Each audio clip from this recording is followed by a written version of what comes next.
దేవుడు 6వ దినమును కలుగజేసిన రీతి ఆదికాండము 1వ అధ్యాయము 24వ వచనం నుండి 31వ వచనం వరకు చూసినట్లయితే మనకు తెలుస్తుంది.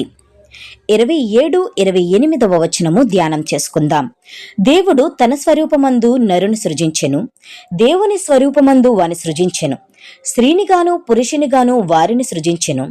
దేవుడు వారిని ఆశీర్వదించెను ఎట్లనగా, మీరు ఫలించి అభివృద్ధి పొంది విస్తరించి భూమిని నిండించి దానిని లోపరుచుకొనుడి. దేవుడు తాను చేసినది యావత్తును చూచినప్పుడు అది చాలా మంచిదిగా నుండెను. అస్తమయమును ఉదయమును కలుగగా 6వ దినమాయెను. ఆమేన్.